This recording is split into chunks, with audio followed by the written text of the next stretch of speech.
¿Alguna vez te has preguntado cómo las antiguas profecías del Antiguo Testamento podrían tener algo que decir sobre el futuro de la Iglesia Católica? Imagina una visión surrealista, llena de símbolos y misterios, que revela no solo la restauración de un pueblo, sino también el futuro de nuestra fe. En el video de hoy, nos sumergiremos en la impresionante profecía de Ezequiel sobre el Valle de los Huesos Secos y exploraremos cómo habla no solo de Israel, sino también señala los desafíos y la renovación de la Iglesia Católica hoy en 1970 día. Quédate conmigo hasta el final, porque lo que estás a punto de descubrir podría cambiar la manera en que ves la historia de la Iglesia y su futuro. Comencemos. Era una noche tranquila en Babilonia, y el cielo estrellado parecía observar en silencio la lucha interna de Ezequiel, el profeta exiliado. El peso del exilio de Israel aún se sentía en las venas de su pueblo, y la desesperación flotaba en el aire como una densa nube. El templo de Jerusalén, antes centro espiritual y gloria de Israel, ahora se sentía distante, tanto en espacio como en el corazón de Ezequiel. Su pueblo había sido cautivo, y la tierra prometida estaba más allá del alcance de sus ojos. Estaban perdidos, sin dirección, y muchos sentían que Dios se había apartado de ellos. Ezequiel, sin embargo, no podía permitirse sucumbir a la desesperación. En una de esas noches de meditación silenciosa, mientras sus ojos observaban el oscuro cielo y las estrellas, algo extraordinario ocurrió. En un instante fue arrebatado por el Espíritu y transportado a un lugar que parecía estar más allá de la propia realidad. Un vasto valle, que se extendía hasta donde su mirada alcanzaba, cubierto de huesos secos esparcidos. La tierra estaba árida, agrietada por la sequía y la muerte, y el aire, espeso con la quietud de la ausencia de vida, era sofocante. Los huesos estaban esparcidos por todas partes, restos de un pasado olvidado. No había carne ni músculos, solo los esqueletos silenciosos de una generación que ya se había ido, simbolizando no solo la muerte física, sino también la muerte espiritual que había caído sobre el pueblo de Israel. La escena parecía reflejar la total decadencia y abandono que Ezequiel y los israelitas estaban experimentando en Babilonia. En este escenario desolado, Ezequiel escuchó una voz. Era una voz poderosa proveniente de una presencia mayor, llenando el vacío del valle. Dios en su majestad le preguntó al profeta: «Hijo de hombre, ¿podrán vivir estos huesos?». La pregunta, simple pero profundamente desafiante, hizo que Ezequiel dudara. Miró los huesos, la tierra seca y la ausencia de vida, y tuvo una visión clara del estado del pueblo de Israel. ¿Cómo podían estos huesos secos, que representaban el exilio y el pecado, volver a vivir? Pero en lugar de dudar, Ezequiel respondió con fe: «Señor soberano, solo tú lo sabes». Dios entonces le ordenó que profetizara a los huesos, diciéndole que declarara que el espíritu de vida entraría en ellos. Ezequiel, con el corazón lleno de valentía sobrenatural, comenzó a hablar. Con cada palabra que pronunciaba, algo increíble sucedió. Los huesos comenzaron a moverse, a unirse, a formar esqueletos completos. Luego la carne comenzó a cubrir los huesos y la piel se estiró sobre los cuerpos, pero aún no había vida. Era como si una legión de guerreros estuviera siendo restaurada a la vida, pero sin almas. Dios entonces ordenó a Ezequiel que profetizara nuevamente, esta vez al espíritu. El viento comenzó a soplar, un viento poderoso proveniente de los 4 rincones de la tierra, y el espíritu de Dios entró en los cuerpos restaurados. Comenzaron a moverse, a respirar y a levantarse como un gran ejército. El valle, que antes había sido un cementerio de huesos secos y desolados, ahora estaba lleno de vida, energía y esperanza. Dios luego le dijo a Ezequiel que esos huesos representaban a la casa de Israel y que él restauraría a su pueblo, devolviéndolos a su tierra, su fuerza y su fidelidad. Esta visión, una poderosa promesa de restauración, no solo era para el Israel de Ezequiel, sino también para el futuro de la fe. A lo largo de las generaciones, esta profecía resonaría en los corazones de aquellos que en tiempos de crisis se preguntaban si había esperanza para la iglesia, si había posibilidad de renovación. La visión del Valle de los Huesos Secos se convertiría en un símbolo eterno de que no importa cuán profunda sea la caída, la gracia de Dios puede restaurar incluso lo que parecía perdido para siempre.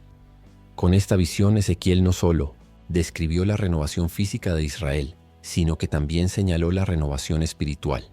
El pueblo de Dios, a menudo distante y cautivo en sus propias incertidumbres, sería restaurado, así como la iglesia en el futuro sería revivida en tiempos de tribulación. Era una promesa de que, no importaba cuántos desafíos enfrentara la fe cristiana, siempre habría posibilidad de renovación, de resurrección, como los huesos secos que se convirtieron en un poderoso ejército bajo el toque de Dios. La visión de Ezequiel resonó una verdad. La restauración siempre sería posible, y el Espíritu de Dios estaría presente para dar vida donde había muerte. Al recordar la visión del Valle de los Huesos Secos, los cristianos, tanto en Israel como en la Iglesia, encontrarían la fuerza para persistir en la fe, incluso en los tiempos más oscuros.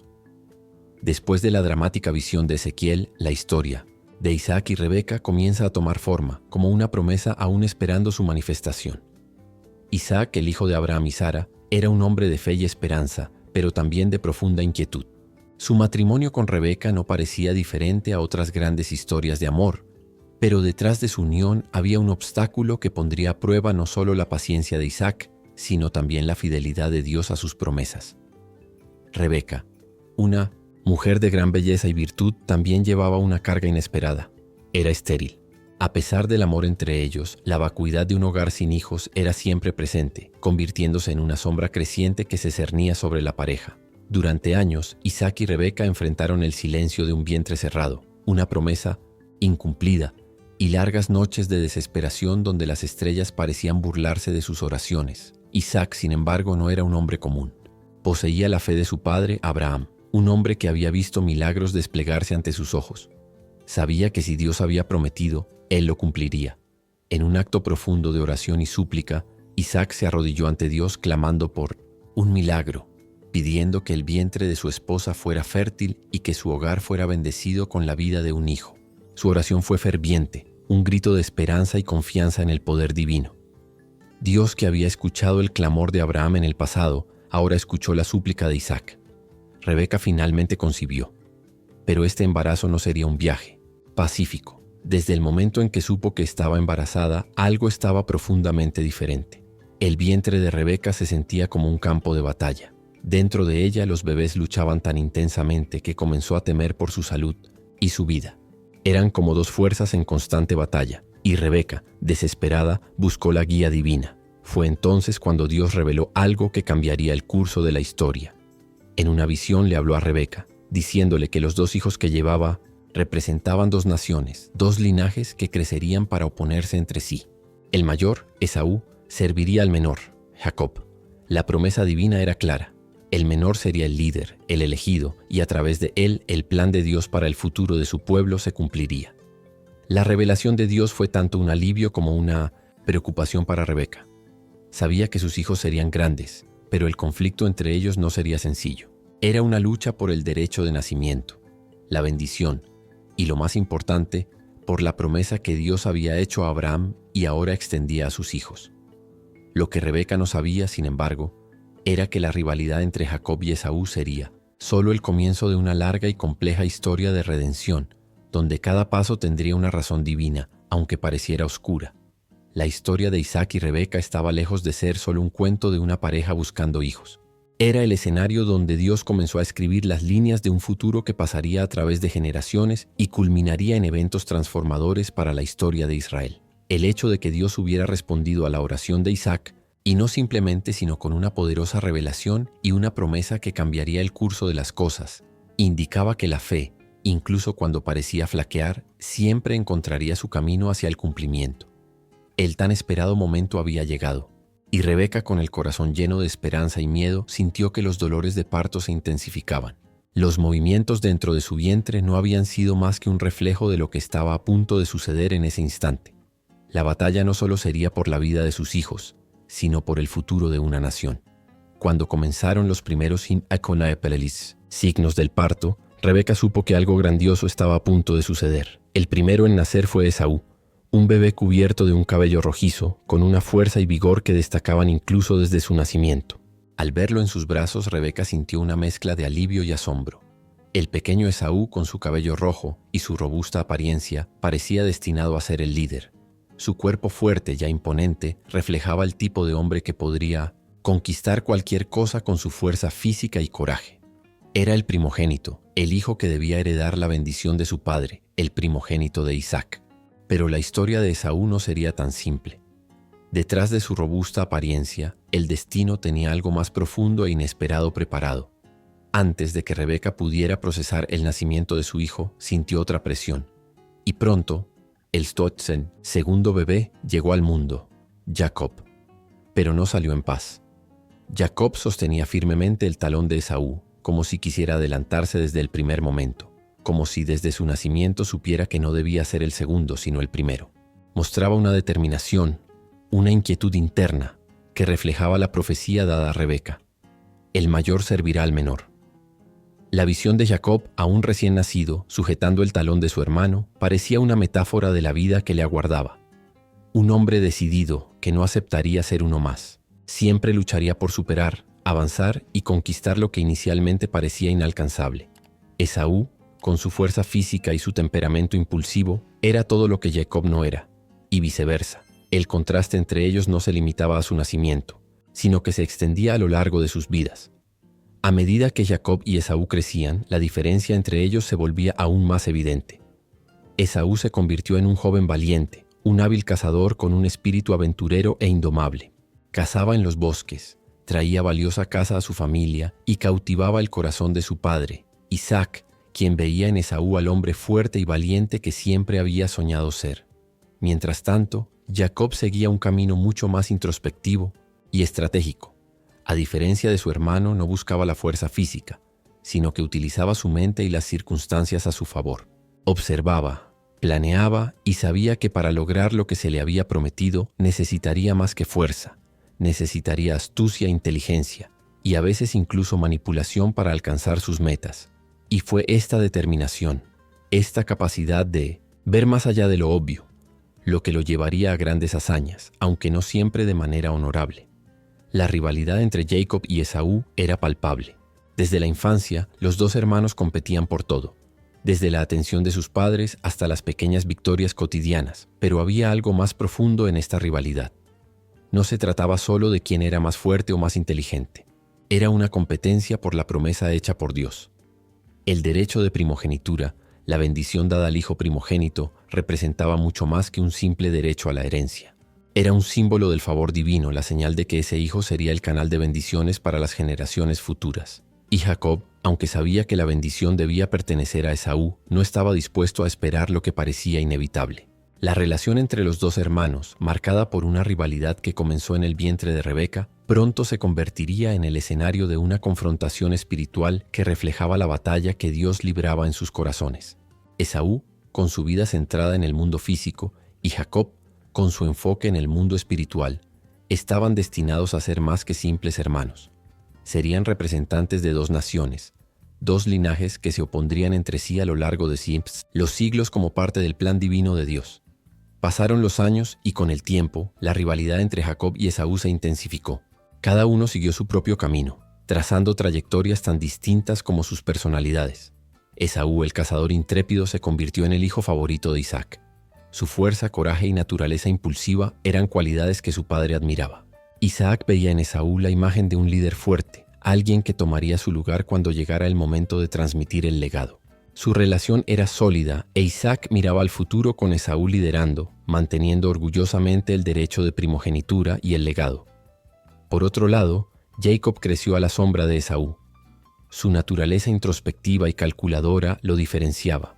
Mientras su hermano se sumergía en la caza y las aventuras, Jacob prefería la tranquilidad de las tiendas, el silencio de las horas solitarias. Rebeca, sin embargo, lo veía con otros ojos.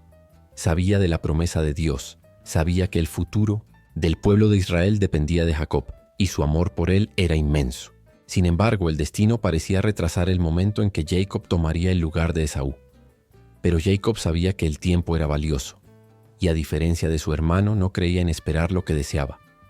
Fue en una tarde calurosa después de una agotadora caza, cuando el destino de los dos hermanos tomaría un giro inesperado. Esaú, con los músculos tensos por la fatiga y el cuerpo marcado por el sol, regresó a la casa de su familia. La caza había sido infructuosa, y su hambre era incontrolable. Su estómago rugía como un animal hambriento, y sus pasos, aunque firmes, eran pesados. Cuando llegó a casa, captó el aroma de un plato sencillo pero apetitoso que venía de la tienda de Jacob. Lentejas, una comida modesta, pero en su estado actual le parecía el banquete más delicioso que podría haber imaginado. Esaú, sin pensar en las consecuencias, se acercó rápidamente, apenas capaz de controlar su impaciencia. «Jacob, dame un poco de esas lentejas. Me muero de hambre», exclamó con voz ronca, dominado por el hambre. Jacob, mirándolo tranquilamente, sabía que este era el momento. Había observado el comportamiento impulsivo de Esaú a lo largo de los años y sabía que esta era la oportunidad que necesitaba. No se apresuró. Jacob sabía que al pedir algo tan simple, Esaú estaba ofreciendo mucho más que una comida. Estaba ofreciendo el derecho de primogenitura que definía no solo la herencia, sino el futuro de Israel. «Te daré las lentejas», respondió Jacob, con una calma que contrastaba con la ansiedad de su hermano. «Pero a cambio, vende tu derecho de primogenitura». Esaú, sin reflexionar sobre la gravedad de lo que estaba a punto de hacer, miró a Jacob y con un gesto impulsivo, sin valorar la bendición que poseía, respondió: «Casi me muero de hambre. ¿Qué me importa el derecho de primogenitura? Tómalo, haz lo que quieras con él». Así, con un simple gesto de desesperación, Esaú cambió su herencia espiritual y material por un tazón de lentejas. Inconscientemente, le entregó a Jacob lo que por derecho le correspondía: el derecho de primogenitura. Fue una transacción apresurada, sin reflexión, y esta acción precipitada reveló la verdadera falta de visión espiritual de Esaú. No veía el valor en las promesas de Dios, ni el profundo significado de su posición como primogénito. Jacob, por su parte, estaba satisfecho. No había necesitado fuerza ni persuasión directa. Todo lo que tuvo que hacer fue esperar el momento adecuado, un momento de vulnerabilidad de Esaú, y luego actuar con sabiduría. Sabía que en ese momento la promesa de Dios se estaba cumpliendo, la promesa de que el menor ocuparía el lugar del mayor. Mientras Esaú comía sus lentejas, ajeno a lo que acababa de hacer, Jacob comenzó a contemplar el futuro. Sabía que su viaje acababa de comenzar, pero ese día se había dado un paso significativo. El derecho de primogenitura, que debía haber garantizado a Esaú un futuro de honor, ahora estaba en sus manos. Lo que Esaú no sabía era que este intercambio aparentemente trivial tendría repercusiones que se extenderían por generaciones. La bendición de Dios, que él había devaluado en un momento de debilidad, pasaría al que, a diferencia de él, había entendido la importancia de lo que estaba en juego. El tiempo pasó, y aunque los días de Isaac estaban llegando a su fin, aún sentía el peso de su responsabilidad por el futuro de la familia, un deber que debía cumplirse con sabiduría. Sus ojos, una vez agudos como cuchillas, ahora estaban nublados por la ceguera, y sus pasos se habían vuelto más lentos, más vacilantes. Isaac sabía que su tiempo para bendecir a sus hijos se acercaba y no tenía dudas en su corazón. Era el momento de dar la bendición que debería haber sido dada al primogénito, a Esaú, el hijo que amaba profundamente. Llamó a Esaú para una conversación secreta, queriendo darle sus últimas instrucciones antes de pasarle la bendición paternal. «Hijo mío», comenzó Isaac con voz débil, pero aún llena de autoridad, «ve al campo, caza una pieza sabrosa y prepara un platillo, como solo tú sabes hacerlo. Cuando me hayas satisfecho, te bendeciré como es tu derecho». Esaú, sin cuestionar, salió rápidamente en busca de su casa, confiando en que pronto recibiría la bendición que creía que le pertenecía por derecho. Sin embargo, algo se sentía extraño en el aire. Mientras Isaac preparaba el momento, Rebeca, que había estado escuchando atentamente la conversación, sabía que algo debía hacerse. Recordó la promesa de Dios de que Jacob, el hijo menor, era el destinado a llevar el legado y la bendición, no Esaú. Sabía que el tiempo se agotaba y por lo tanto debía actuar rápidamente. Rebeca se acercó entonces a Jacob con un plan audaz. «Escúchame, hijo mío, tu padre está a punto de bendecir a Esaú, pero tú, como dijo Dios, eres el elegido para llevar la bendición. Te ayudaré a hacerte pasar por tu hermano. Engañaremos a tu padre y nos aseguraremos de que recibas lo que te corresponde». Jacob dudó. La idea de engañar a su padre, aunque deshonesta, parecía ser la única manera de cumplir la promesa de Dios. Con la ayuda de su madre se vistió con la ropa de Esaú, mientras ella preparaba un plato similar al que Esaú habría hecho. Para completar el disfraz, Rebeca tomó pieles de cabra y las colocó sobre los brazos y el cuello de Jacob para hacerlo parecerse a su hermano, cuya piel era gruesa y velluda. Cuando Jacob entró en la tienda de Isaac, el viejo patriarca, aún ciego, cuestionó quién estaba frente a él. Jacob, disfrazado, respondió con la voz de Esaú, tratando de mantener la calma. «Soy yo, Esaú, tu hijo primogénito. He preparado el plato que me pediste. Isaac, sospechoso, tocó los brazos de Jacob y al sentir la piel de cabra creyó la mentira. La voz es la de Jacob, dijo, pero la piel es la de Esaú. Sin embargo, el hambre y la necesidad de cumplir con la voluntad de Dios lo llevaron a continuar con el ritual. Isaac bendijo a Jacob, creyendo que estaba cumpliendo con su deber como padre. Mientras tanto, Esaú regresaba sin saber del engaño que ocurría en su hogar. Cuando entró en la tienda con el plato preparado, Isaac, sorprendido y confundido, preguntó, ¿quién estuvo aquí antes que tú, hijo mío? Ya te he bendecido. Esaú, desesperado, comenzó a gritar, Padre, bendíceme también. Soy tu primogénito, soy Esaú. Pero para su sorpresa y dolor, la respuesta de Isaac fue clara y definitiva. Ya he dado la bendición. No puedo retractarme de lo que se ha dado. El silencio llenó la tienda. Esaú rompió a llorar, sollozos profundos de dolor y frustración. Lo que había considerado suyo por derecho, lo que creía que iba a heredar, había sido tomado por Jacob. El dolor de Esaú era el dolor de quien pierde no solo una bendición, sino también el respeto y la autoridad de ser el primogénito. Juró venganza contra Jacob, prometiendo matarlo una vez que el luto de su padre hubiera terminado. Rebeca, al escuchar las amenazas de Esaú, le dijo a Jacob que huyera. Ve a la casa de mi hermano Labán en Harán. Quédate allí hasta que se calme la ira de tu hermano. Jacob emprendió entonces un largo viaje, marcado por la soledad y la conciencia de que había obtenido la bendición mediante el engaño, pero también con la pesada carga de saber que una gran rivalidad y sufrimiento le esperaban. Era el comienzo de un viaje que, en el fondo, no solo estaba escrito en el presente, sino también en el futuro de toda la nación de Israel. El viaje de Jacob hacia Harán estuvo marcado por largos días y noches solitarias. La tierra se extendía ante él como un vasto desierto de incertidumbres. Dejó atrás su hogar, su familia y la comodidad de su casa, todo por un engaño, y ahora sentía el peso de lo que había hecho. Sin embargo, a lo largo del camino, Jacob también sabía que su vida estaba a punto de cambiar de formas que no podía prever. La promesa de Dios lo seguía como una sombra de la que no podía escapar, pero la duda y la culpa aún lo atormentaban. Cuando Jacob llegó a Harán, fue recibido por su tío Labán, el hermano de su madre. Labán era un hombre astuto pero amable, que lo acogió como a un querido pariente. Jacob, sin embargo, estaba lejos de encontrar la paz. Su tiempo en Harán fue largo, lleno de trabajo arduo y decepciones, pero al mismo tiempo fue formado y transformado. Durante los primeros años, Jacob trabajó como simple pastor, ganándose la confianza de Labán, pero también involucrándose cada vez más en las intrigas de la familia de su tío. Fue en este ambiente donde Jacob conoció a Raquel, la hija más joven de Labán. Sus miradas se cruzaron por primera vez mientras él cuidaba las ovejas, y algo inmediatamente lo atrajo. Ella era hermosa, con largo cabello negro y una presencia tranquila, pero sus destinos estaban entrelazados de formas que ninguno de los dos podía comprender en ese momento. Jacob se enamoró locamente de Raquel y, decidido a casarse con ella, hizo un trato con Labán. Trabajaría 7 años por su mano. El tiempo pasó rápidamente para Jacob, ya que su amor por Raquel hizo que la espera fuera soportable. Sin embargo, al final de los 7 años, cuando llegó el día de la boda, Labán hizo algo inesperado. En una noche de celebraciones, Labán engañó a Jacob sustituyendo a Raquel por su hija mayor, Lea, quien no era tan hermosa como Raquel, pero igualmente merecedora. Cuando Jacob se dio cuenta del engaño al día siguiente, su ira estalló. Labán, sin embargo, se justificó, diciendo que era contra la tradición local casar a la hija menor antes que la mayor, y ofreció que Jacob trabajara otros 7 años para casarse también con Raquel. Con el corazón roto pero aún enamorado de Raquel, Jacob aceptó.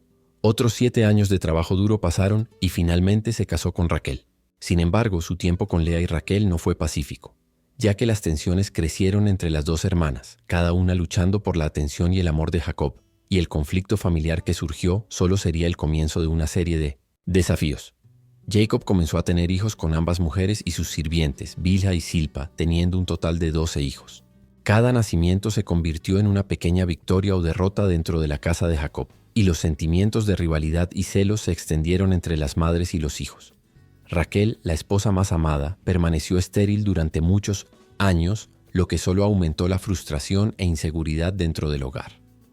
Ella rogó a Dios por un hijo e hizo un voto desesperado. Si Dios le daba un hijo, se lo devolvería a él.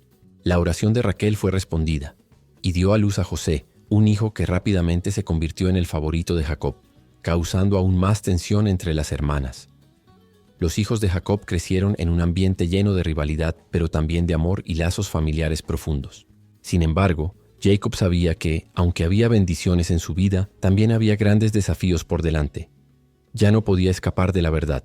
Su viaje apenas comenzaba y el conflicto que comenzó en su hogar había sembrado las semillas para un futuro impredecible, lleno de desafíos que tendría que enfrentar con sabiduría, valentía y sobre todo fe en Dios. Pero antes de que pudiera enfrentar el futuro, tendría que lidiar con una tormenta que lo esperaba, el reencuentro con Esaú, el hermano con quien había dejado atrás la rivalidad y el dolor de un pasado marcado por el engaño.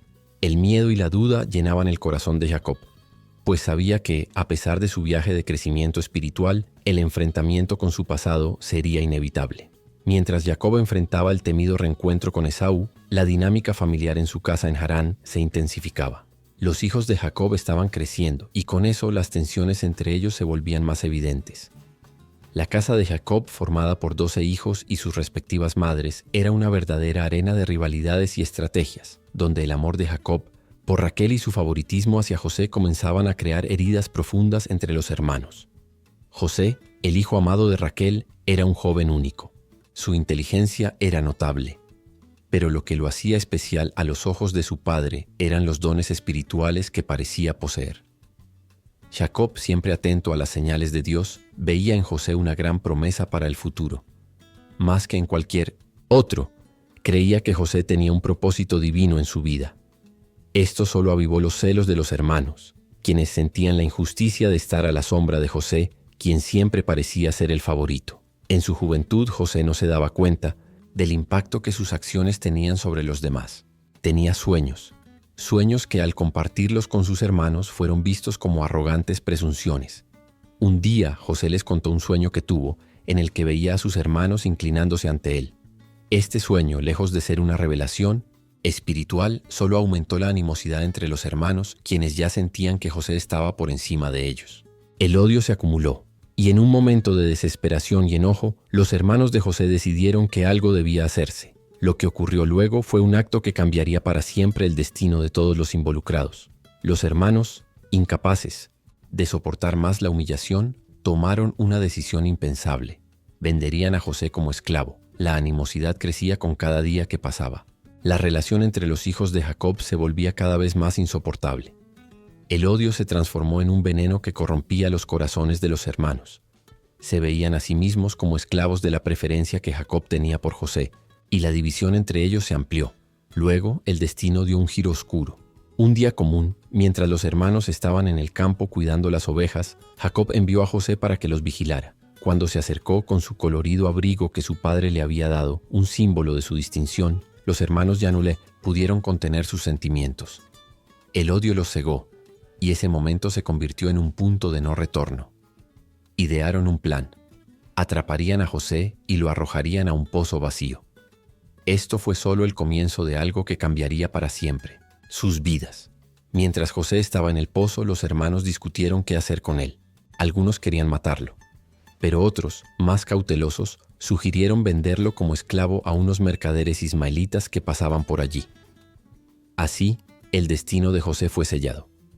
Cuando finalmente lo sacaron del pozo, lo llevaron con los mercaderes, y sus hermanos, con corazones endurecidos, mancharon su abrigo con la sangre de un animal para engañar a Jacob, haciéndole creer que su hijo había sido devorado por una bestia.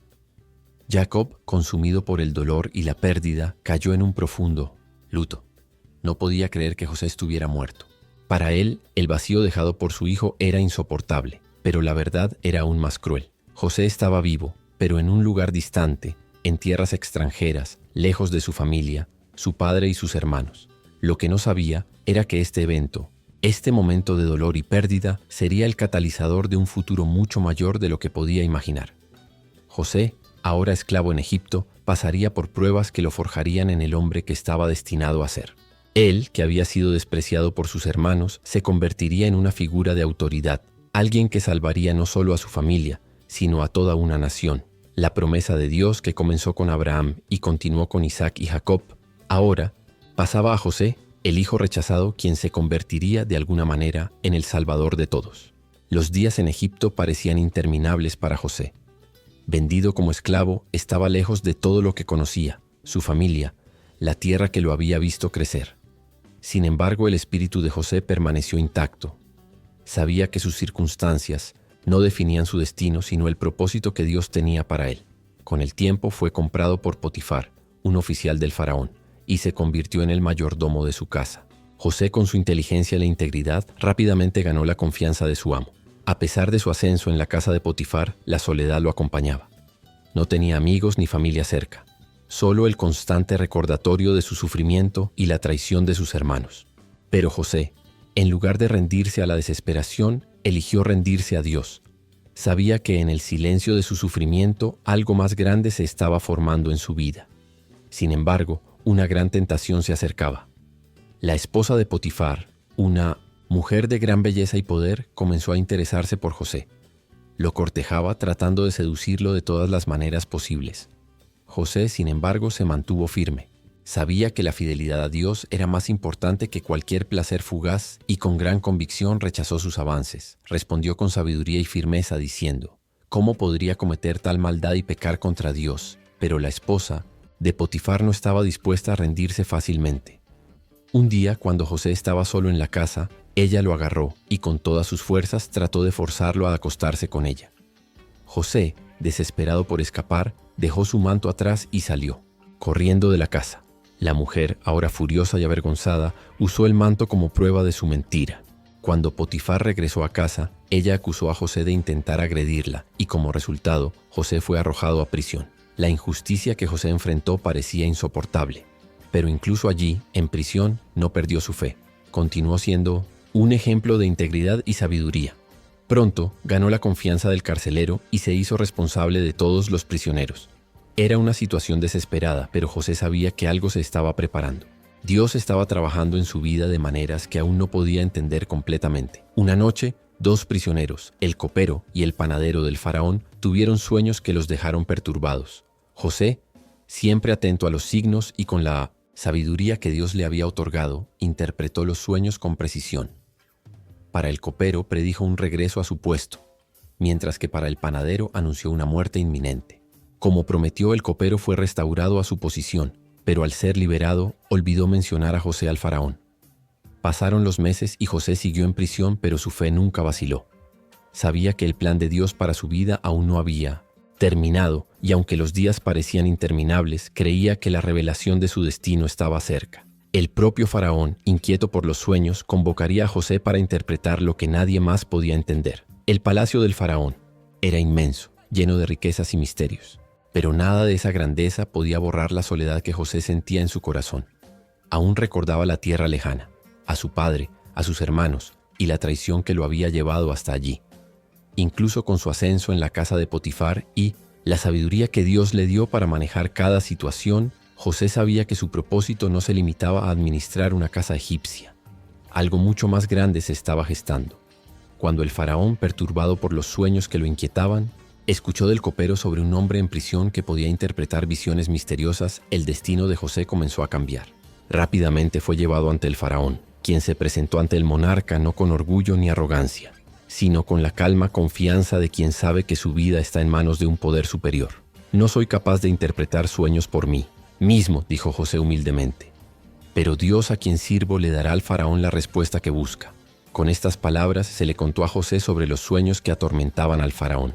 El rey había soñado con 7 vacas gordas que eran devoradas por 7 vacas flacas, y con 7 espigas de grano buenas que eran tragadas por 7 espigas marchitas. Ninguno de los sabios del faraón había podido explicar el significado de estas imágenes, pero José, con la sabiduría divina que Dios le había otorgado, entendió.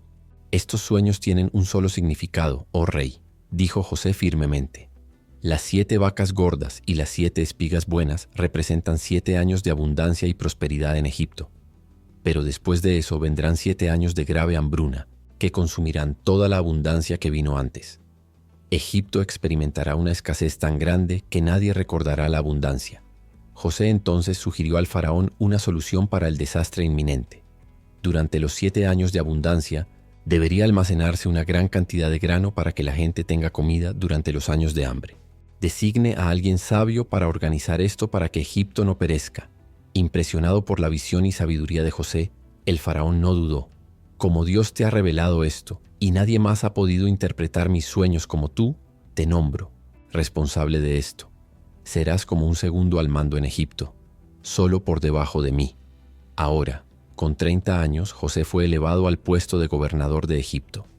Recibió nuevas vestiduras, un anillo de sello y un carro para viajar, todo como símbolos de su nuevo poder. El cambio en su vida fue drástico y repentino, pero José sabía que todo esto formaba parte del plan de Dios. Durante los 7 años de abundancia, José trabajó incansablemente, supervisando el almacenamiento de grano y asegurándose de que Egipto estuviera preparado para los años de escasez. También se cuidó de mantener su humildad, sabiendo que su puesto de poder no era un premio para él, sino una responsabilidad dada por Dios. No olvidó sus raíces ni las lecciones de fe que había aprendido en el pasado. Sin embargo, mientras José se establecía como gobernante, una realidad distante se desarrollaba en Canaán. La hambruna que José había predicho llegó a todas las tierras alrededor de Egipto. Su propia familia, compuesta por su padre Jacob y sus hermanos, no fue inmune. Ellos, como muchos otros, se vieron obligados a viajar a Egipto en busca de comida. La historia de José, que comenzó con dolor y traición, estaba a punto de entrelazarse nuevamente con el destino de su familia. El largo camino de la reconciliación comenzaba a abrirse, y José, ahora gobernador de Egipto, tendría que enfrentarse nuevamente al pasado que lo había llevado hasta ese punto. Los 7 años de abundancia pasaron en un abrir y cerrar de ojos, y José, en su posición de poder en Egipto, nunca se dejó seducir por la grandeza de su nueva vida. No olvidó quién era ni el dolor que había soportado. Cada grano de trigo almacenado, cada saco de comida guardado para los tiempos difíciles, era un recordatorio de que Dios tenía un plan más grande para él y para el pueblo de Egipto. Cuando la hambruna finalmente golpeó las tierras vecinas, Egipto, gracias a la previsión de José, estaba más preparado que cualquier otro reino. Las ciudades vecinas comenzaron a enviar sus caravanas en busca de ayuda, y el nombre de José se extendió como el de un gobernante sabio y providente. Pero José sabía que la mayor prueba aún estaba por llegar. Su familia, sus hermanos que lo habían vendido como esclavo, ahora estaban en profunda desesperación, sin saber que el hombre con el que tendrían que negociar era el mismo José. La hambruna se extendió por Canaán y la situación se volvió insoportable. Jacob, aún de luto por la pérdida de su hijo José, escuchó sobre la abundancia en Egipto y decidió enviar a sus hijos a comprar grano. Mientras preparaba a sus hermanos para el viaje, no tenía idea de cómo este simple acto cambiaría para siempre el destino de su familia. Vayan a Egipto y compren comida. No podemos esperar más. Moriremos si no lo hacemos, dijo Jacob, con el rostro marcado por la preocupación. Los hermanos de José, sin saber que el hombre que se acercaba a ellos era el mismo hermano al que habían traicionado, partieron hacia Egipto. Cuando llegaron al tribunal de José, él los reconoció de inmediato. Estaban ante él, ahora arrodillados, sin reconocer quién era, mientras él, disfrazado con su nueva apariencia egipcia, los observaba en silencio. José sintió el peso de la emoción llenar su corazón. Sabía lo que debía hacer, pero la duda invadió su mente. Debía revelarse de inmediato o poner a prueba la sinceridad de sus hermanos, ver si realmente habían cambiado. Los años de dolor y traición no se desvanecían fácilmente, pero José también entendía que la única manera de encontrar verdadera paz era a través del perdón. Usando su posición de autoridad, José los acusó de ser espías y los encarceló, haciéndolos sentir el mismo miedo que él había experimentado años antes, cuando fue arrojado a una cisterna y vendido como esclavo. Sin embargo, pronto los liberó, exigiendo que regresaran a Egipto con su hermano menor Benjamín como prueba de que decían la verdad. El viaje de regreso a Canaán estuvo marcado por la tensión y la angustia. Jacob, reacio a enviar a Benjamín, finalmente cedió ante las circunstancias, temiendo por la supervivencia de su familia. Cuando los hermanos regresaron a Egipto con Benjamín, José, con el corazón pesado, preparó una sorpresa para ellos. En una gran cena, los observó atentamente, notando cómo había cambiado la dinámica entre ellos. Cuando todos estuvieron sentados a la mesa, José ya no pudo contener sus emociones. Se levantó, pidió a todos que salieran de la sala y finalmente, ante sus hermanos, se reveló. «Soy José, el que ustedes vendieron como esclavo», dijo, con la voz temblorosa, de emoción. El silencio se apoderó de la sala. Los hermanos estaban paralizados, incapaces de creer lo que oían. El hombre ante ellos, el gobernador de Egipto, era el mismo hermano que habían dejado atrás, el joven soñador que ahora se había convertido en el instrumento de salvación para su propia familia. José continuó, con el corazón lleno de compasión. No se angustien por lo que hicieron. Dios me envió antes que ustedes para salvar nuestras vidas. Los años de hambre que predije ya han llegado, pero gracias a mi posición pude asegurar que sobreviviéramos. Las palabras de José estaban llenas de perdón y sabiduría, algo que solo la experiencia y la confianza en Dios podían proporcionar. Los hermanos, atónitos, se arrodillaron pidiendo perdón. Pero José, con lágrimas en los ojos, los levantó y los abrazó diciendo: «No tengan miedo. No fueron ustedes quienes me enviaron aquí, sino Dios, que tenía un plan más grande». Este momento de reconciliación lleno de emoción y perdón selló la transformación del corazón de José. Él, que había sido agraviado, ahora se convirtió en el agente de salvación para aquellos que lo habían traicionado. Y con eso la familia de Jacob, reunida una vez más, podía comenzar un nuevo viaje, un viaje de sanación restaurado por la gracia divina. Con la hambruna alcanzando Egipto y los hermanos de José finalmente ante él, las tensiones llegaron a su punto de ebullición. La noticia de la hambruna, que se extendía por todas las tierras vecinas, llegó rápidamente al corazón de Canaán. Y los hijos de Jacob, aún cargados con la culpa por lo que le habían hecho a José, sabían que su única esperanza para la supervivencia de su familia era obtener grano de Egipto. Cuando los hermanos partieron nuevamente hacia Egipto, una mezcla de miedo y esperanza se apoderó de sus corazones. Habían intentado antes, pero ahora la situación era más desesperada. Jacob, a pesar de su angustia por perder a José, sabía que no había otra opción. ¿Qué pasaría, sin embargo, cuando se encontraran con el hermano al que habían despreciado y abandonado? La incertidumbre los atormentaba. José, por su parte, mantuvo su disfraz, observando a los hombres ante él que habían sido sus torturadores, pero ahora se encontraban a merced de su compasión. Durante la cena anterior, cuando vio a Benjamín, su hermano menor, José sintió una oleada de anhelo mezclada con aprensión. Sabía que todo estaba a punto de cambiar, y tal vez había llegado al punto de su propia prueba. A la mañana siguiente llamó a sus hermanos a una reunión privada. El silencio era pesado, la atmósfera tensa. Los hermanos, sin saber qué esperar, estaban listos para otra prueba. José les pidió que lo acompañaran al salón del palacio. Las puertas se abrieron y los hermanos fueron conducidos a una habitación con todos los ojos sobre ellos. «Soy el hombre que puede salvar sus vidas», dijo José firmemente, aunque su voz casi se quebró. «Pero antes de cualquier cosa, necesito saber si han cambiado, si realmente son los hombres que dicen ser, los que llevan el mismo código moral que tenían cuando llegaron aquí». Luego los sometió a una prueba aún más dura, pidiendo que Benjamín permaneciera en Egipto como garantía de su buena fe. La situación se volvió crítica, y los hermanos estaban al borde de un colapso. ¿Cómo explicarían la situación a Jacob, sabiendo que perdería a su hijo menor? Con corazones pesados por el dolor, los hermanos regresaron a casa de Jacob, y por primera vez desde que vendieron a José, mostraron vulnerabilidad, listos para aceptar las consecuencias. Cuando llegaron a la casa de su padre y le contaron todo, Jacob estaba fuera de sí. El sufrimiento que ya había experimentado por perder a José ahora parecía repetirse con Benjamín. Cayó en una profunda angustia, pero sus hijos insistieron en que no había otra manera. En un giro desesperado, Jacob finalmente dio su consentimiento. «Si es la voluntad de Dios, que así sea. Llévenlo, pero que Dios tenga misericordia de nosotros». Los hermanos regresaron a José con Benjamín, pero José ya sabía qué hacer. Cuando los vio nuevamente, la decisión que había tomado se confirmó. Ya no podía ocultar su identidad. Ya no podía pretender ser alguien que no era. Con lágrimas en los ojos, José les pidió que salieran de la sala y finalmente, con una voz temblorosa, reveló quién era. «Soy José, el que ustedes vendieron como esclavo». El impacto fue inmediato. El miedo llenó los corazones de sus hermanos. El hombre poderoso ante ellos, que parecía tan distante del que habían conocido, estaba ahora ante ellos en toda su humanidad. El shock fue devastador, y la vergüenza se apoderó de los hombres, incapaces de creer lo que oían. Al ver el terror en sus caras, José calmó el miedo en sus corazones. «No tengan miedo», dijo con una calma impresionante. «No estoy aquí para vengarme, estoy aquí para salvarlos.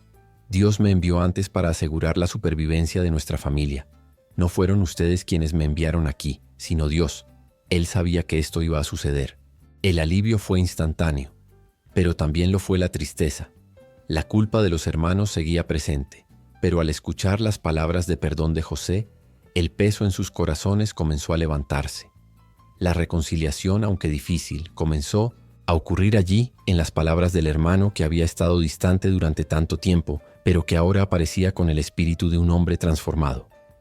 José entonces los abrazó, y por fin, todos los agravios del pasado comenzaron a ser borrados.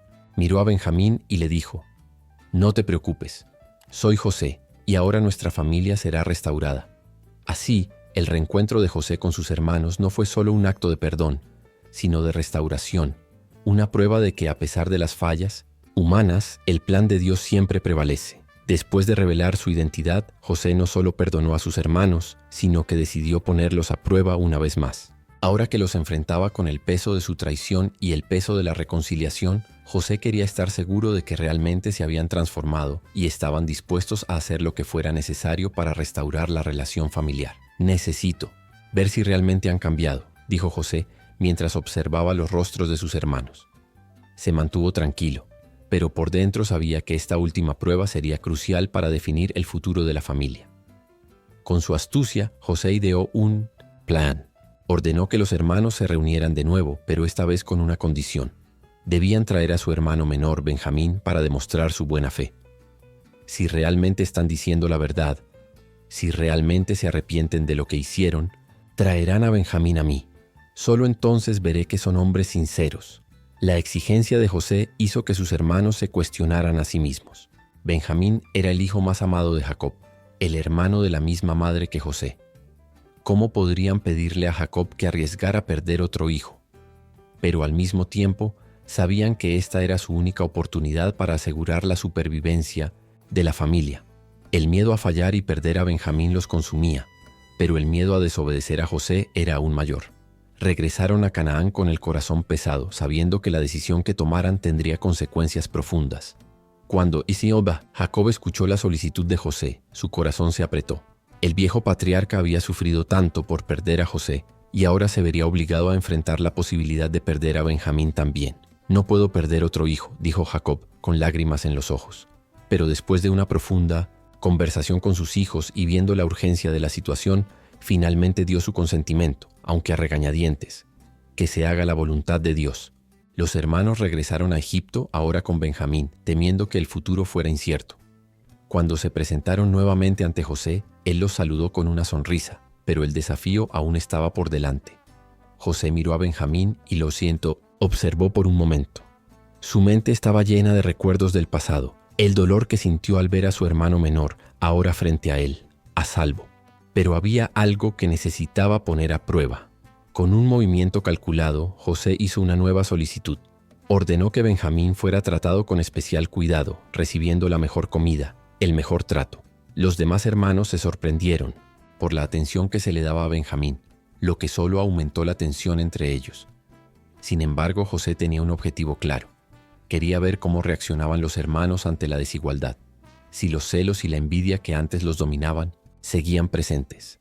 La sorpresa de los hermanos fue evidente. Pero, a diferencia de antes, ninguno de ellos expresó enojo o celos. Estaban dispuestos a hacer lo que fuera necesario para garantizar la seguridad de Benjamín, lo que para José era la clara señal de que habían cambiado. La profunda transformación en sus corazones ahora era evidente en sus acciones. José, viendo la sinceridad en sus ojos, ya no pudo retrasar más el momento. Ordenó que todos se reunieran en su habitación privada y con voz temblorosa, pero llena de compasión, declaró: «Soy José, el hermano que vendieron como esclavo. Pero no teman, Dios me envió antes que ustedes para salvar a nuestra familia». Hubo un profundo silencio, pero esta vez no era un silencio de miedo ni de incertidumbre. Era un silencio de comprensión y reconciliación. José, con su corazón finalmente en paz, dijo: «Ahora que veo que realmente han cambiado, puedo perdonarlos con todo mi corazón. Ya no guardo rencor». Y así, la prueba que había impuesto a sus hermanos, una última prueba de su arrepentimiento, se convirtió en el punto de inflexión. El perdón de José no solo restauró su relación con sus hermanos, sino que también restauró la confianza que habían perdido muchos años antes. Lo más importante, sin embargo, fue que la reconciliación entre ellos no vino de un simple intercambio de palabras, sino de una profunda prueba de carácter. José vio que sus hermanos estaban dispuestos a sacrificarse unos por otros, y al final, eso fue lo que más importó. La noticia de la reconciliación entre José y sus hermanos se difundió rápidamente, Y pronto llegó a los oídos de Jacob. El viejo patriarca, que había cargado consigo el luto y el dolor de perder a José durante tantos años, finalmente pudo respirar aliviado. Con el corazón lleno de emoción se preparó para un encuentro que había parecido imposible, pero que, por gracia divina, ahora se estaba convirtiendo en realidad. Sus hijos estaban de vuelta, y lo que había parecido una pesadilla se había transformado en una alegría indescriptible. Cuando Jacob, ahora anciano, llegó a Egipto, encontró a su hijo, ahora gobernador, con lágrimas en los ojos. La emoción los invadió a ambos, y el reencuentro estuvo marcado por un fuerte abrazo, como si el tiempo nunca hubiera pasado. José, el hombre que antes había sido esclavo en Egipto, ahora era el gobernante más poderoso, responsable de salvar a su propia familia y, de hecho, a toda la región de la inminente hambruna. «Hijo mío, nunca pensé que te vería otra vez», dijo Jacob con la voz ahogada por la emoción. «Pero ahora veo la mano de Dios en todo esto». José sonrió, pero su mirada estaba llena de gratitud y reverencia. Sabía que no fue por su propia fuerza que llegó a esa posición. Era el plan de Dios desplegándose ante sus ojos, con todos sus giros y desafíos. José sabía que estaba siendo usado para un propósito más grande. «Padre, siempre dijiste que tendría un destino especial», dijo José. «Ahora veo que se ha cumplido. Pero nunca habría llegado aquí sin tu fe y sabiduría. Fue Dios quien me colocó en esta posición, y Él es quien nos reunirá». Jacob con una sonrisa asintió. Aunque había envejecido, aún poseía una profunda visión de la vida, una visión que había ayudado a guiar a su familia a través de todas las adversidades. Ahora veía el plan de Dios desplegándose ante él. José, como el nuevo líder de Egipto, se aseguró de proporcionar a su familia un lugar seguro y fértil para vivir.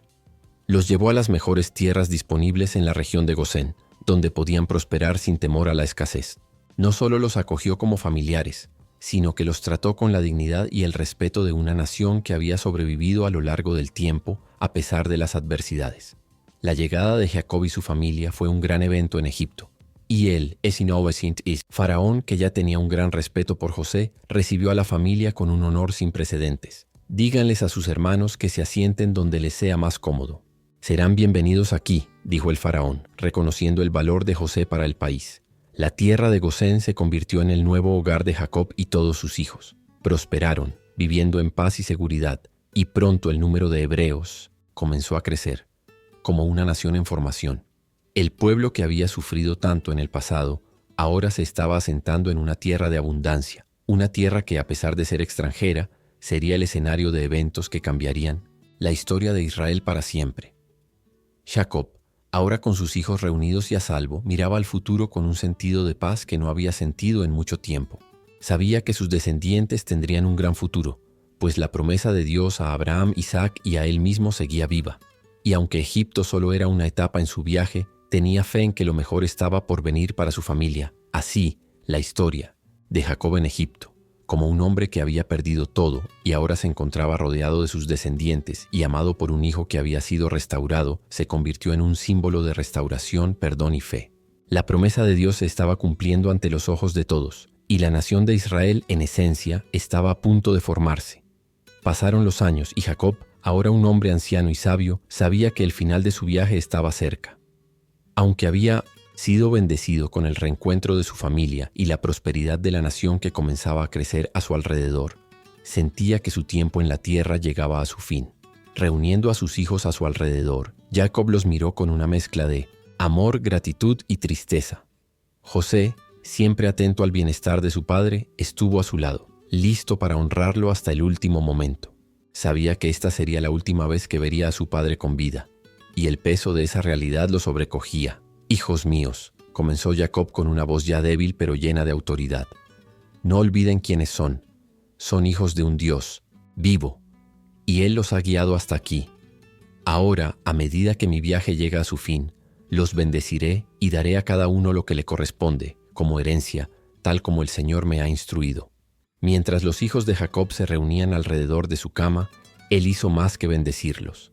Habló sobre el destino de cada uno, recordándoles las promesas hechas a sus antepasados y revelando el propósito divino de Dios para cada uno de ellos, en su linaje. La última bendición de Jacob fue más que una ceremonia. Fue un momento profético sobre el futuro de Israel. Cuando Jacob terminó de bendecirlos, pidió que prepararan su tumba en Canaán, la tierra que siempre consideró su verdadero hogar. Sabía que aunque estaba a punto de morir en Egipto, su espíritu sería llevado de regreso a la tierra prometida como recordatorio de la fidelidad de Dios a sus promesas. José, con lágrimas en los ojos, se aseguró de que el cuerpo de su padre fuera transportado de regreso a Canaán. «No descansaré hasta cumplir el deseo de mi padre», dijo, su voz llena de respeto y amor. El faraón a su vez entendió la profundidad de la solicitud y dio permiso para que el séquito de José llevara el cuerpo de Jacob para ser enterrado en su tierra natal. El funeral de Jacob fue un evento significativo y muchos egipcios asistieron a la ceremonia, mostrando el respeto que sentían por el patriarca de los hebreos. Cuando la procesión llegó a Canaán, la ciudad de Hebrón, donde Jacob sería enterrado, estaba llena de lamento, pero también de un sentimiento de cierre. El pueblo de Israel, ahora establecido en Egipto, sabía que el legado de Jacob había sido cumplido y que su último deseo había sido honrado. Tras la muerte de su padre, José y sus hermanos regresaron a Egipto, pero la pérdida de Jacob seguía pesando fuertemente en sus corazones.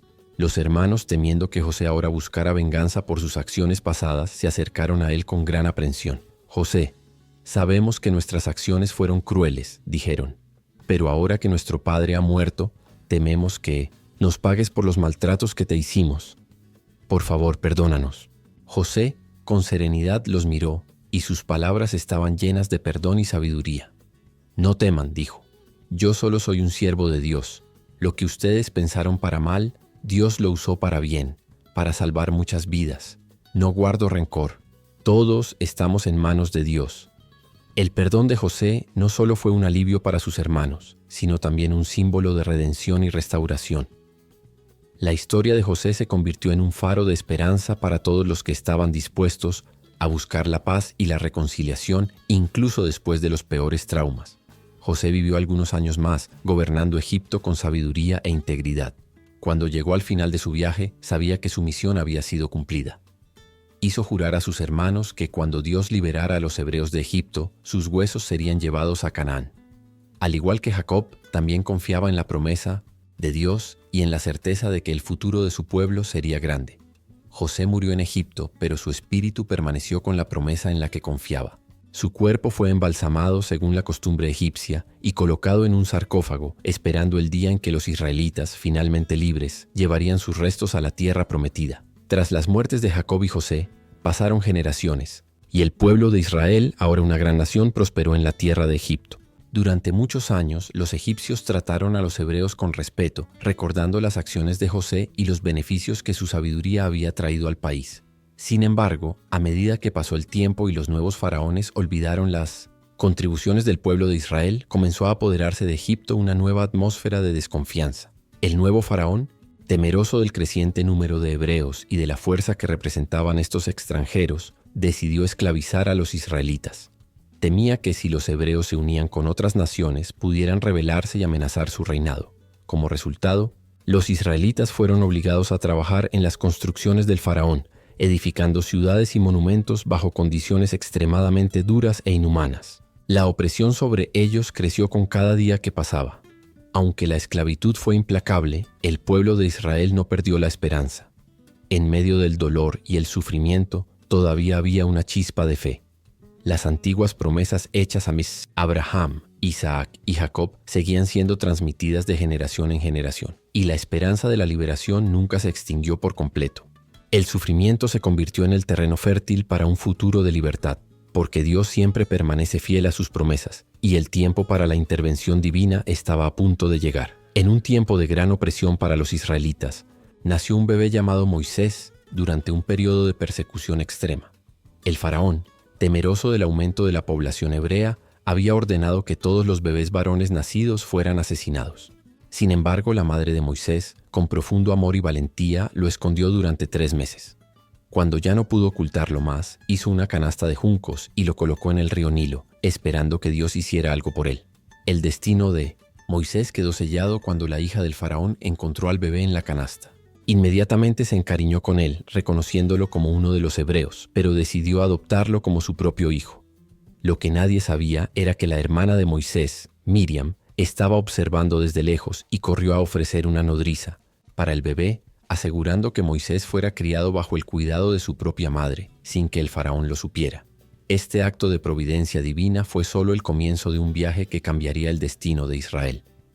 Moisés creció en el palacio del faraón, educado en las artes y ciencias de Egipto, pero en su corazón nunca olvidó sus raíces hebreas.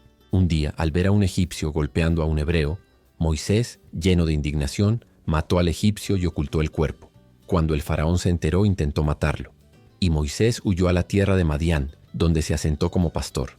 La historia de Moisés parecía haber llegado a su fin, pero Dios, en su plan soberano, estaba a punto de llamarlo a una misión que cambiaría no solo su vida, sino toda la historia de Israel.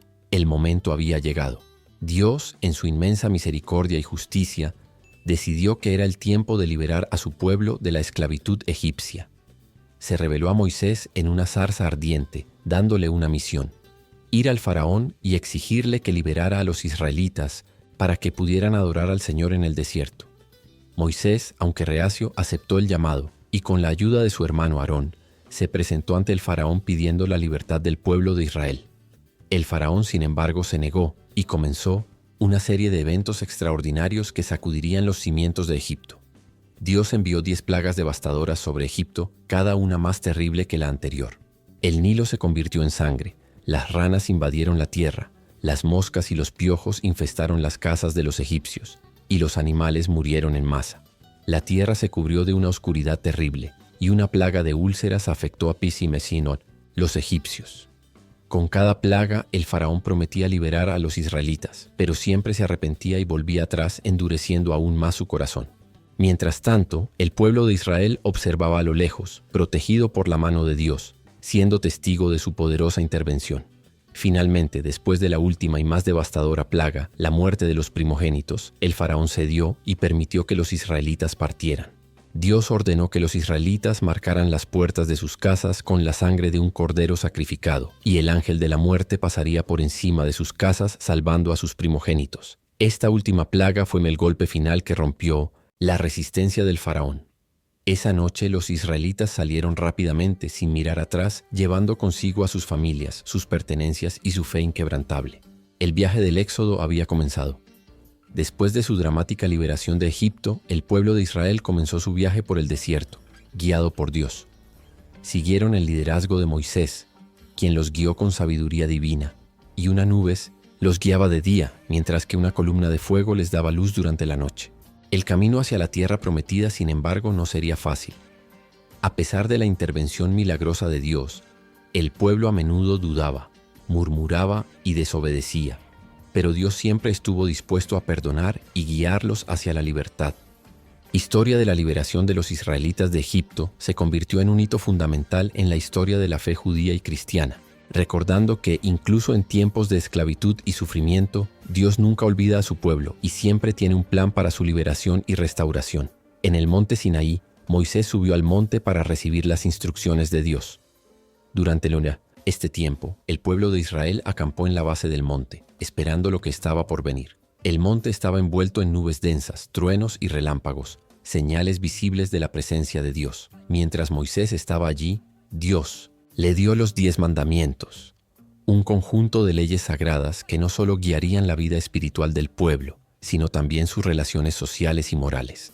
Estos mandamientos se convertirían en la base de la fe y la convivencia comunitaria para el pueblo de Israel. Mientras tanto, en la base del monte, el pueblo se impacientó.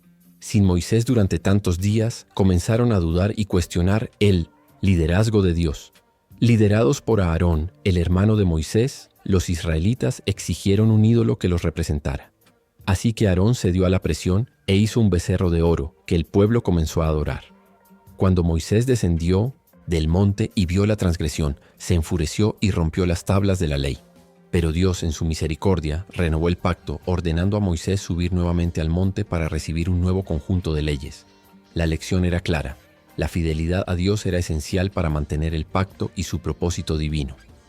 Con el pacto renovado en el monte Sinaí, los israelitas continuaron su viaje a través del desierto hacia la tierra prometida. Sin embargo, cruzar el desierto no fue una caminata simple. En lugar de un viaje directo y sin obstáculos, Dios decidió que el pueblo vagaría por el desierto durante 40 años, un periodo que pondría a prueba su fe, paciencia y obediencia. La generación que salió de Egipto estaba marcada por la duda, quejas constantes y falta de confianza en Dios. Por lo tanto, era necesario que esa generación muriera, para que sus hijos más fieles y obedientes pudieran tomar posesión de la promesa de Dios. Durante esos 40 años, los israelitas enfrentaron numerosos desafíos. El hambre, la sed y las constantes amenazas de enemigos los desafiaban en cada paso. Pero Dios, en su infinita misericordia, proveyó para el pueblo de muchas maneras. Envió maná del cielo para alimentar a los israelitas e hizo que el agua brotara de la roca cuando tuvieron sed. Además, los guió con una nube durante el día y un pilar de fuego por la noche, señales visibles de su constante presencia. Incluso frente a los mayores desafíos, Dios nunca los abandonó. Sin embargo, el viaje en el desierto también estuvo marcado por momentos de gran insubordinación. El pueblo murmuraba constantemente contra Moisés, desafiando su liderazgo y, más que eso, cuestionando la fidelidad de Dios. Cuando llegaron por primera vez a la frontera de Canaán, se enviaron 2 espías a explorar la tierra. 10 de los espías regresaron con un informe negativo, temiendo a los gigantes que habitaban la tierra. Solo Josué y Caleb confiaron en Dios, creyendo que Él les daría la victoria. La falta de fe en el pueblo resultó en otro acto de rebelión, que prolongó su estancia en el desierto. Solo una nueva generación nacida en el desierto y formada en la fe sería capaz de conquistar la tierra prometida. Después de 40 años de vagar por el desierto, finalmente había llegado el momento.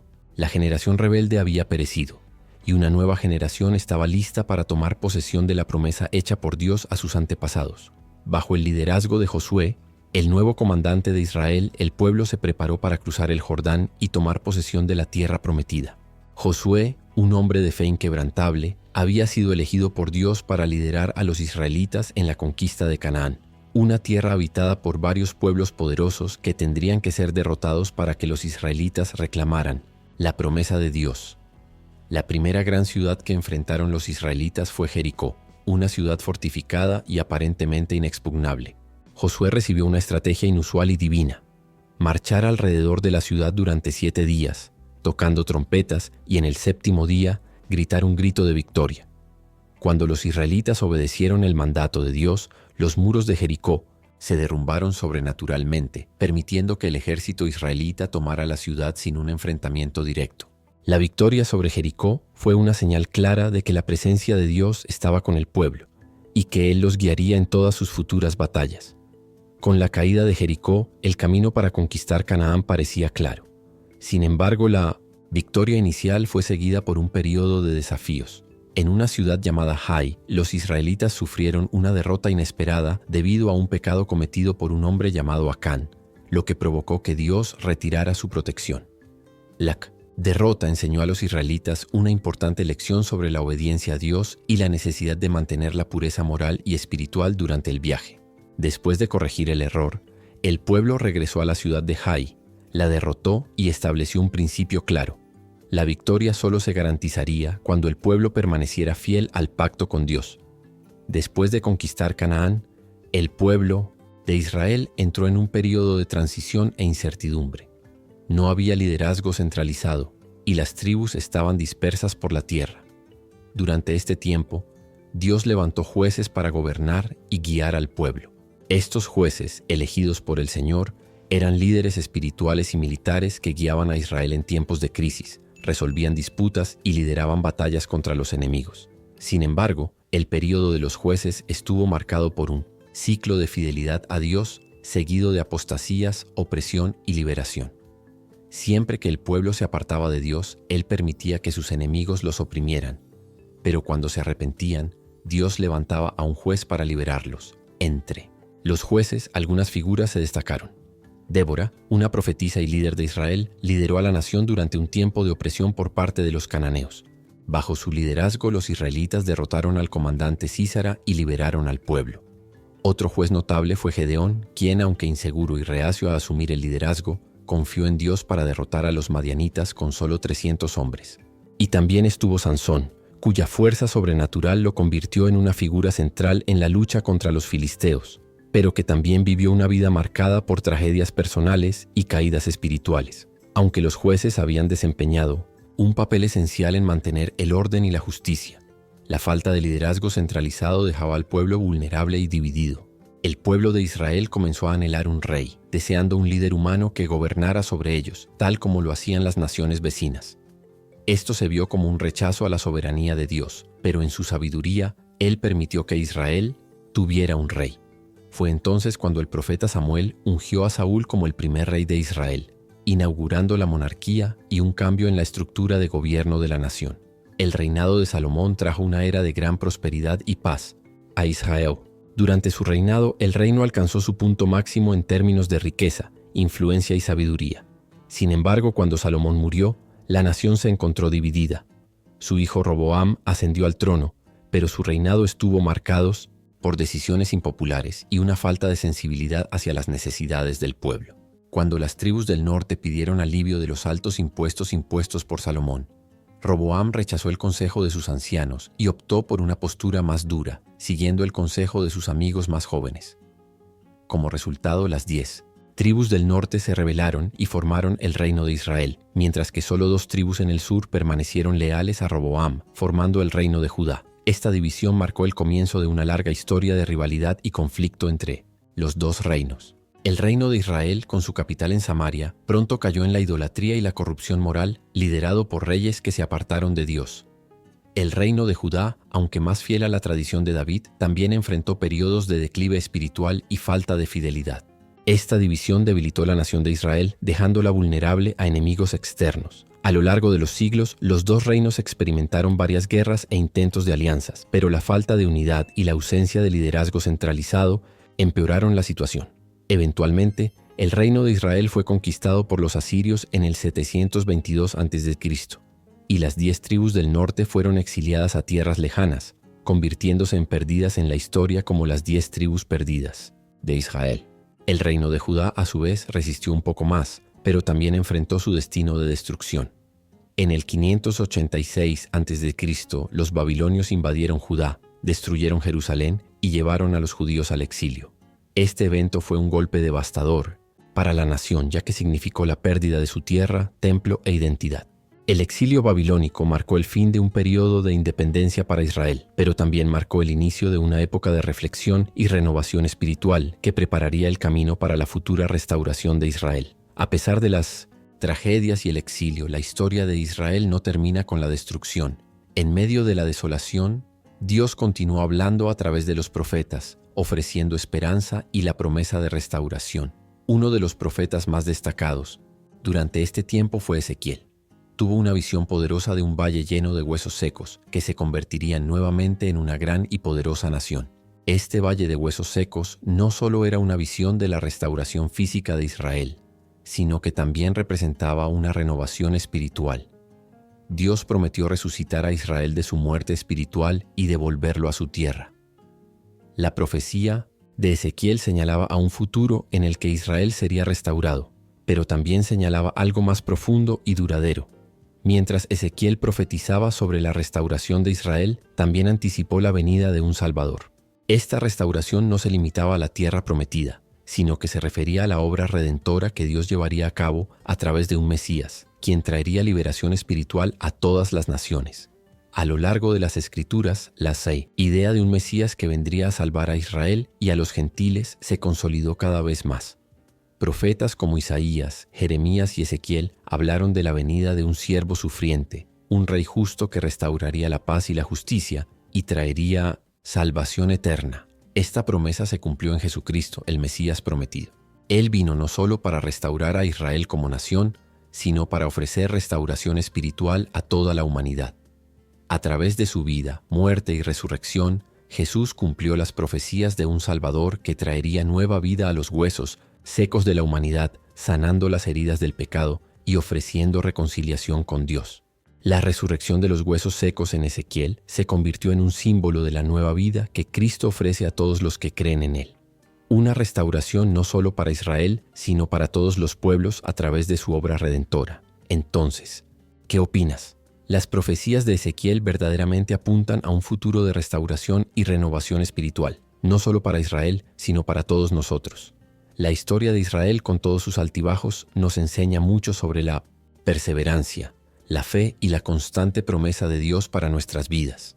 Si te gustó este video y quieres seguir explorando más sobre estas poderosas historias, deja tu comentario abajo. Me encantaría saber qué piensas sobre el tema y qué otros asuntos te gustaría ver aquí. No olvides darle me gusta al video, si te tocó de alguna manera, y suscribirte al canal para no perderte ningún contenido nuevo. Activa las notificaciones para estar siempre al tanto de nuestras actualizaciones. Hasta el próximo video, y que la renovación de tu fe sea un viaje constante.